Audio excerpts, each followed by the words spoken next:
এয়া বাতৰি পৰিছো ফাংফুং হাজৰিকাই। পাঞ্জাৱত 2জন সেনামাখী নিহত, অসমত 3জন সেনামাখী আহত। অসমৰ মুখ্যমন্ত্ৰী আজি নতুন দিল্লীলৈ ৰিক্সাৰে ৰাওনা কৰিব বুলি আজি বাতৰিত উল্লেখ কৰিছে।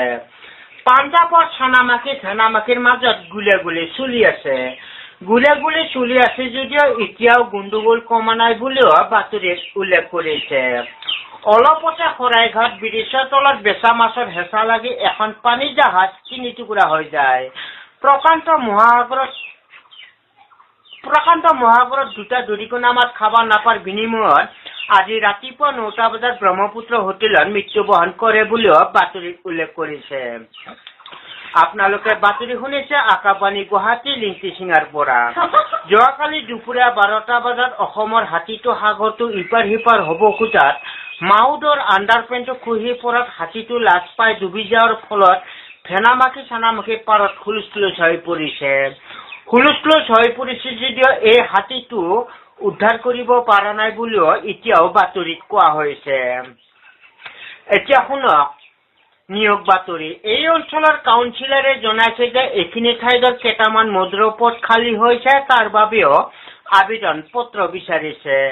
মানুহজন শিক্ষাগত এনেধৰণৰ হ'ব লাগিব, আধা গিলাচ মদ খাই ৰাস্তাই ঘাটে পৰি থকা হ'ব লাগিব।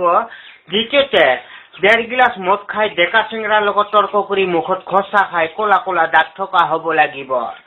তৃতীয়তে 3 গিলাচ মদ খাই ঘৰত তিৰি চলিৰ লগত অশান্তিৰ সৃষ্টি কৰি থকা বিধৰ হ'ব লাগিব। যোগাযোগৰ ঠিকনা আদাবাৰী বাছ ষ্টেণ্ড নাইটো পল্টন বজাৰত দিলেও হ'ব।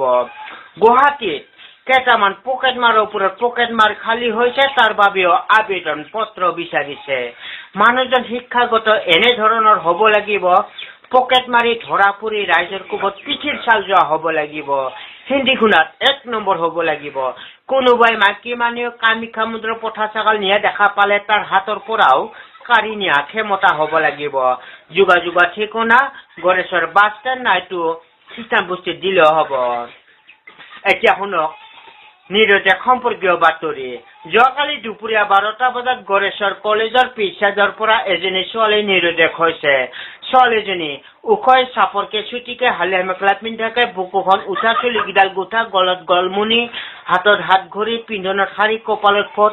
এইজন ছোৱালী কোনোলোকে সন্ধান পালে নিশ্চয় এই ঠিকনা নাইটো অচল পুলিচ থানাত জনাই যেন। ঠিকনা পোষ্ট অফিচ জমৰদুৱাৰ, থানা জমৰঘৰ, ডাকঘৰ পাতালপুৰ, নামটো নাহিজান্তা, ওখ 10 ফুট 10 ইঞ্চি, মাতৃভাষা অসমীয়া। আমাৰ আজিৰ বাতৰি ইমানে। গেজেং থেং।